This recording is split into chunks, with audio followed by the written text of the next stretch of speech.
You're watching the Wow Lifestyle Show. We have our experts here to detail on keto diet. Almost everyone in Ghana is doing keto diet and want to understand the science behind it. Are they on the right path?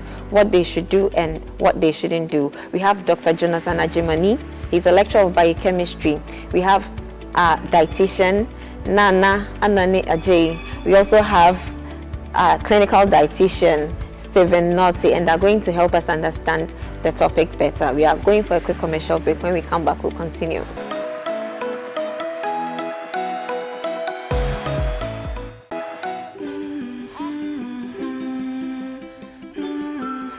Memory, coordination, confidence. You put more into your baby's development than you think. And now, you can put more into every mealtime. Cerelac combines iron, vitamin C, and probiotics to support physical and mental development. Nestle's Cerelac, now with Iron Plus. Big nutrition for small tummies.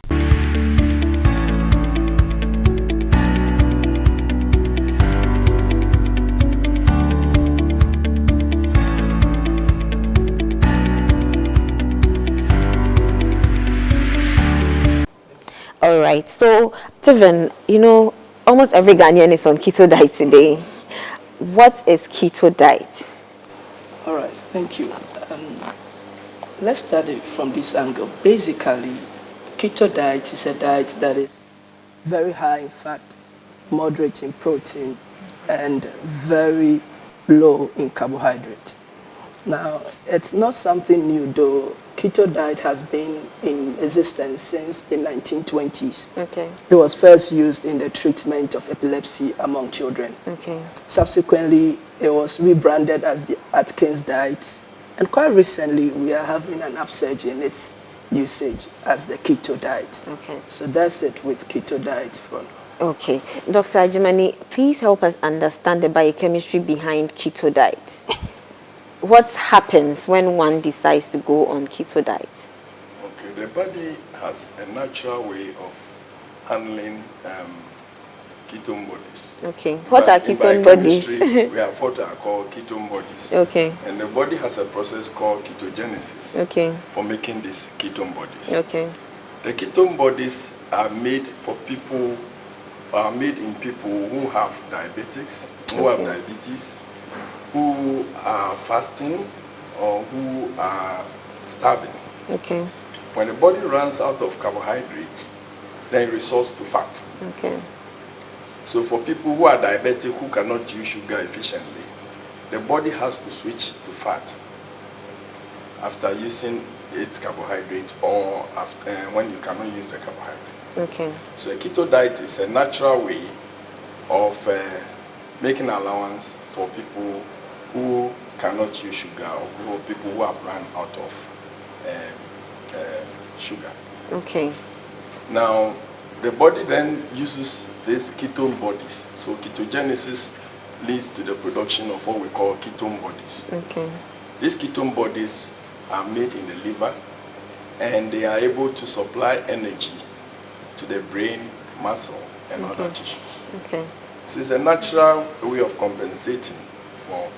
Okay, so the body has its own way of making ketone bodies through a process called ketogenesis. Okay, thank you, Doc. Nana, Doctor has explained the biochemistry behind it. So as we are intentionally, he mentioned the natural way of breaking down fats when the carbohydrates are not available. For someone to intentionally put the body in this state, as a dietitian, what do you have to say about that? So the body has its normal or usual way of functioning. On a typical normal day in a normal functioning human body, the brain would rely on glucose, or the end product of carbohydrate digestion, to work well. The fact that the body can adapt in ketogenesis, using ketogenesis, and switch to ketone bodies and still survive doesn't mean that that was the way the body was fashioned to work. So the weight loss that people desire, for which reason they go on the keto diet, it's look. We should look at it like a side effect to say, because if you are using the keto diet, then you are switching the body's normal way of functioning, of treating the foods that you are eating. So once you switch your body to that ketosis, there are a lot of things that change within the body. So your insulin levels drop. Your body is no longer secreting insulin. Insulin is released when we have carbohydrates in the blood so that they can pick it up. And when that happens, within the few days of starting the keto diet, there's what we call the keto flu. Okay. It's there are lots of symptoms that go with it. So dizziness, headaches. There's what we call the acetone breath. Okay. People who are on keto have a very bad breath or mouth odor. Are you sure people subscribing to this diet are aware of this? Well, a lot Are of they people go into experiencing it to experience it. Okay. They do. People Okay. experience it. Okay. There's what we call the keto rash, like rashes all over the body. And Okay. our bodies are different, so people would react differently. So the fact that someone was on the keto diet and did not experience the rash or did not experience the bad breath doesn't mean that if you also go on it, you wouldn't experience it. And So it's not then- everyone who experiences these? Not everyone, but those are the typical symptoms that you Okay. will get once you start the keto diet. And then you have very low energy levels, because within the first 3 to 4 days, your body is now adjusting. So it's like you are starving, and the body is looking forward to food coming in. Okay. Food is not coming in. So the body now starts to switch. And one thing is that for a lot of people who think they are on the ketogenic diet or the keto diet, they are actually not doing the keto diet, right? Okay. So for a good keto diet, a well-monitored keto diet, you shouldn't be taking more than 50 grams of carbohydrate in a day. Let me give you an idea how much that is. If you take a slice of yam, that is 30 grams of carbohydrate. If you take a fist size of rice, that is 30 grams of carbohydrate. How many Ghanaians for a whole day would be able to survive on a fist size of rice? And that is for all your meals that you are having, the 50 grams. A very good keto diet excludes some fruits. You don't add carrots on a keto diet because it's a starchy vegetable.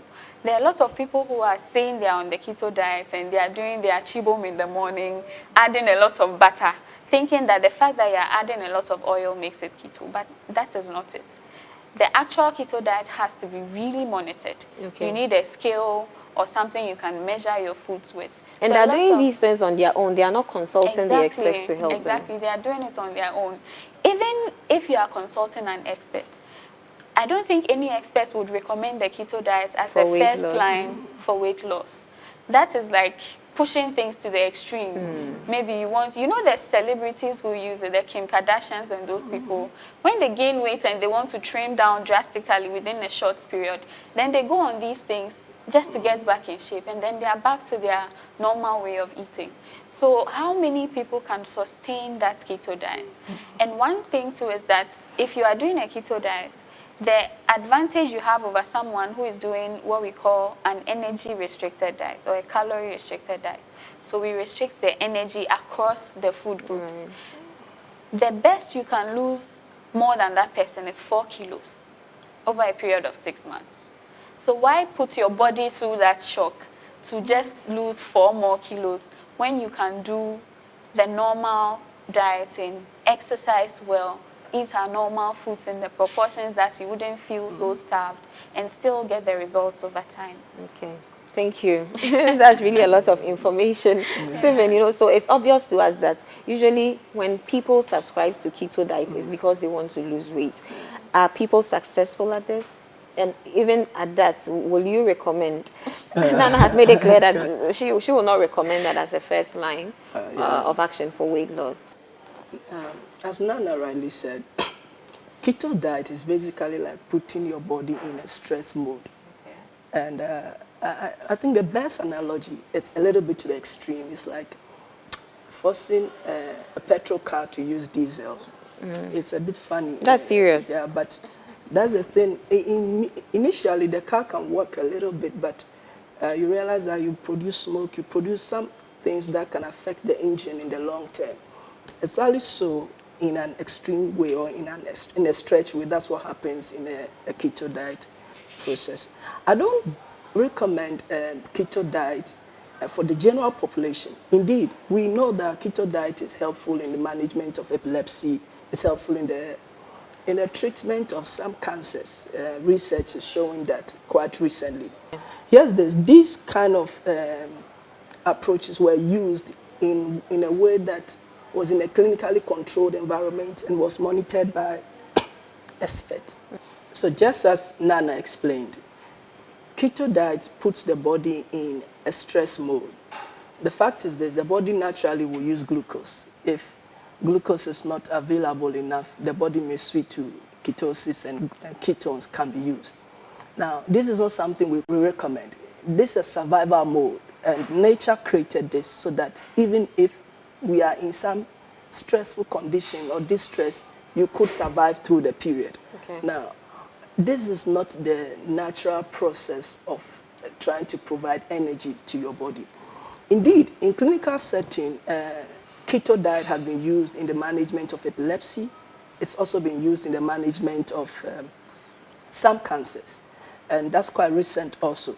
However, these were done in clinically supervised settings, and they were also under the supervision, as I said earlier, of experts. Okay. And these are extreme cases. So these are extreme cases for which we may consider keto diet. But for the normal person in the general population, going on keto diet just because you want to lose weight may not be ideal. And understand the desperation in the system. We are in a system that is generally obsessed with weight. And you know, if you're a bride, consider a bride. You know, you have about a month or so to your big day, and you need to get back to shape quickly before the big day. These are all issues that can create desperation, and people will go on anything that can offer them help. The system also brings people to a place of vulnerability. People have seen the effect of sicknesses and diseases and what they can do, and people are ready to do whatever they can if it could offer them a sense of hope. So all these things are factors that may actually push people on some of these things. Facebook, body image is a big issue now. So they can take selfies and show it to the world. You know, people can do all these things in a bid to get some kind of weight loss. But here's the case. If you are considering outcome or results in terms of weight loss, then keto does provide some sort of weight loss, and very quick and easy. But if you want to see results in terms of health and long-term health for that matter, then you want to reconsider, because as we'll explain later, the findings are not so good with regards to health when it comes to ketone diet. So it's not something we generally recommend. We only recommend it under extreme settings and under strict clinical supervision. I'm glad you mentioned long-term health. You know, usually we think about now and we forget to think about later in the future. Doctor, I didn't seem to get this from you. Will you agree that subscribing to keto diet puts one's body in a state of shock? Well, there are so many disadvantages of ketogenesis. As I mentioned, ketogenesis is the body's way of compensating for people who are diabetic, who are starving, or who are fasting. Now, during this process, there's the tendency to produce a lot of ketone bodies, or ketone bodies. And these ketone bodies are acidic in nature. So they acidify the blood. And if you have to get rid of the excess ketone bodies, they draw minerals or water from the body. These are some of the big disadvantages or health challenges for a diabetic. Okay. In fact, they can lead to diabetic coma. Okay. So ketogenesis, the body has a way of handling it to provide energy for the brain when there is no sugar. But if you have excess ketone bodies, which like Steven said, if it's not controlled, if you are not monitoring, then you might be producing a lot of it to the disadvantage of the body. Because if you are losing minerals and water, then you can be sure that there is quite a challenge for your health. Subscribers of Keto Diet, over to you. We are going for a quick commercial break. When we come back, we'll continue. Introducing Cerelac Biscuity, the new baby cereal from Cerelac, with a great new biscuity taste that babies absolutely love. And of course, it's fortified with iron to support babies' healthy growth, just like all the other nutritious Cerelac flavors. Cerelac, big nutrition for small tummies.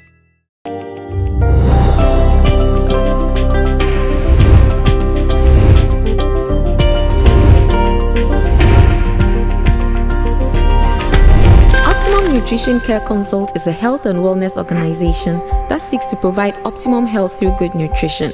With nutrition and health advocacy, we collaborate with corporate organizations, with churches, with schools, with various groups, and we provide them with pragmatic lifestyle information that enables them to make healthy lifestyle choices.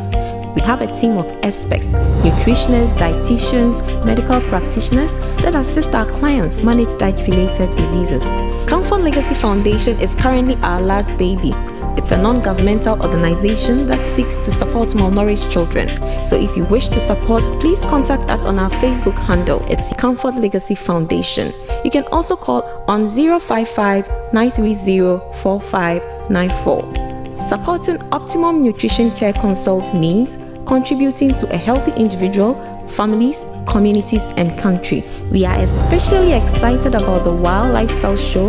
It is our first beat, and we entreat you all to rally behind us. Remember, it's your lifestyle, my lifestyle, our lifestyle.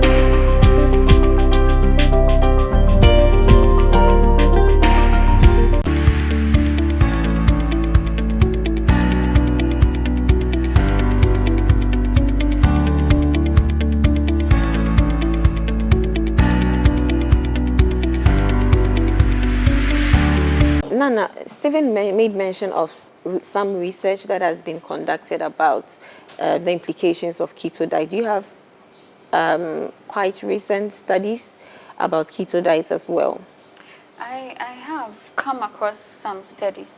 But one thing I have to say is that the industry that is driving the keto diet is huge. And industry has a powerful way of influencing research. So research can be what people want it to be. Yes. That's a big thing you're saying, you know. It is. They are not ethical, but people, scientists have a way of, should I say, tuning the results to what they want it to be. And another thing is that if you are reading a paper, for the average person who relies on Google, for instance, what you may see may be the conclusion of the research, but that may not give you the true picture of what happened in the research.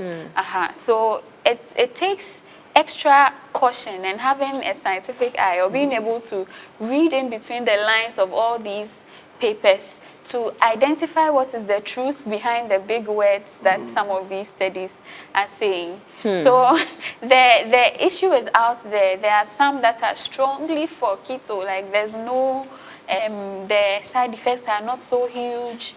And then there are others who are also against. And they all have their methodologies, they all have their results that they are showing. The issue is, where were these studies done in the first place? Were they done with people like us? A lot of them are done outside the country, where people have access to these keto-compliant foods, for instance. If you're in Ghana, you are surrounded by fufu and banku and yam and those things. Where are you going to get all these keto-compliant foods from? It tends to be very expensive for people who actually want to do it and do it right and monitor it and get it right. So the research is there, and it's still ongoing. Science changes. That's another thing. Science changes all the time. What helps us to really draw conclusions as professionals, as scientists, is what does the biochemistry, for instance, say? What does the physiology, or how is your body supposed to function? And then we draw our conclusions based on that. So we haven't found any of these researches done in Ghana or done among Ghanaians? I haven't. I don't know if Africans. Maybe we should come together and do one of these research. As Nana rightly said, the research area is very diverse. So there are researches to that effect, but some of them are very subjective and their methodologies are very questionable. However, there's something in research known as the meta-analysis or systematic review. Yeah, this is one of the best ways to ascertain the truth in a particular matter. So we look at clinical control trials, randomized clinical control trials, and you do a systematic analysis of some of these things. And there's one paper that was published in the British Journal of Nutrition, I think somewhere in June this year. The reason why I want to refer to it is because, number one, it's recent, but it's a meta-analysis of various clinical trials, randomized clinical trials. So that's like we are trying to select the best of the best researchers and analyze it from an objective perspective. So they try to compare keto diet and the conventional low-fat diet or low-caloric diet, and they want to ascertain the effectiveness of both. So the results were clear.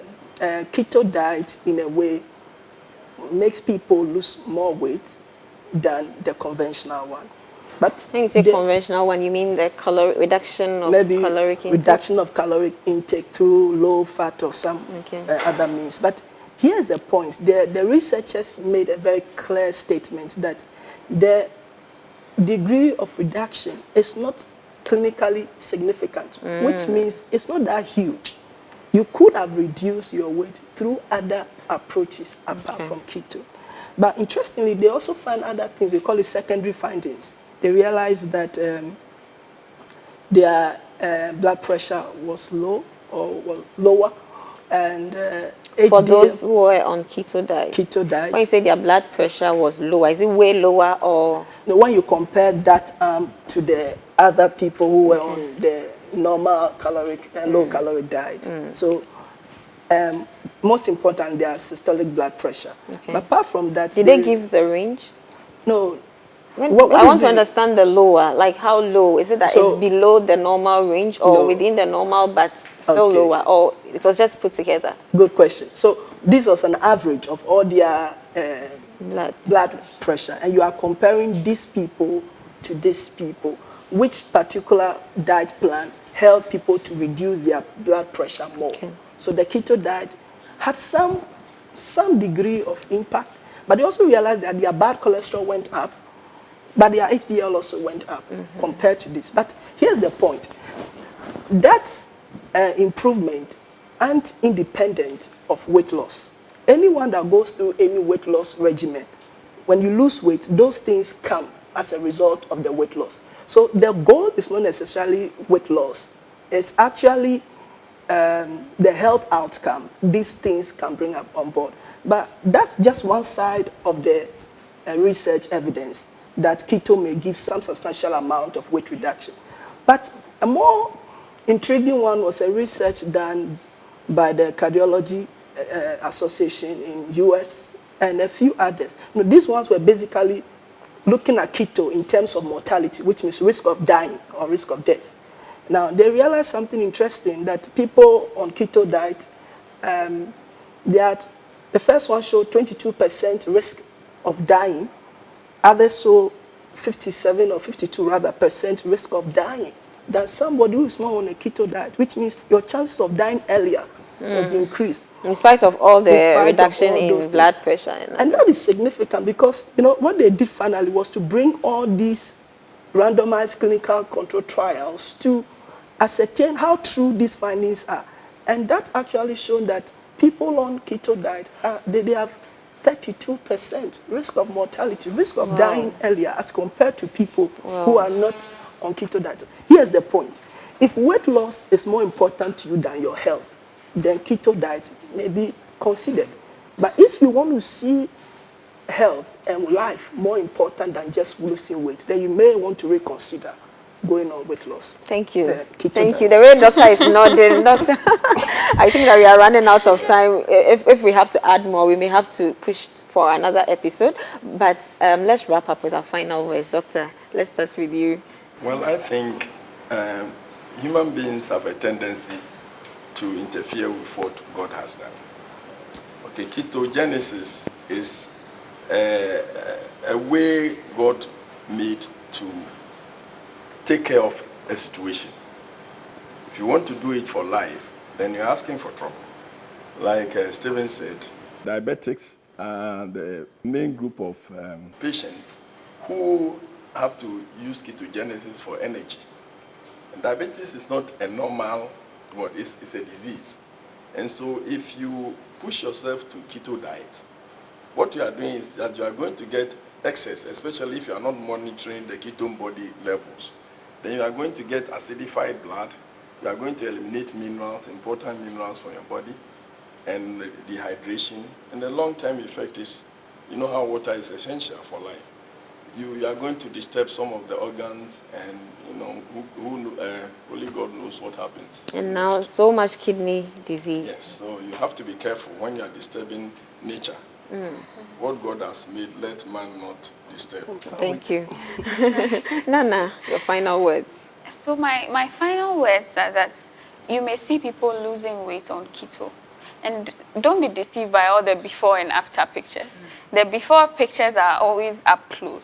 The after pictures are always taken from a distance. People deliberately deceive us. Deliberately deceive people. And the fact that people are losing weight, or you will lose some weight short term if you go on keto, doesn't mean that it's healthy weight loss. Healthy weight loss is weight loss that is gradual over a period and still gives you room to enjoy a healthy lifestyle and still be able to have fun and interact with your family and friends. So choose a better and more sustainable way of losing weight. Thank you, Nana. Osofo. Yeah, I think the point is simple. When you go on a diet plan or any dietary approach, you should consider it to be something that is, number one, simple. It shouldn't be complex. Life is already complex. You can't afford to add more complexity. Having said that, if you still want to go on keto diet, my strict advice is it should be done under clinical supervision, and it should be something you do for only a brief period of time because the body was not meant to be on that for life. Thank you. Well, this show is proudly brought to you by Optimum Nutrition Care Consult. We are supported by Comfort Legacy Foundation. We are also supported by Cham Sports Bar and Grill inside Paloma Hotel. Our makeup was beautifully done by Gina Makeup. See you next week.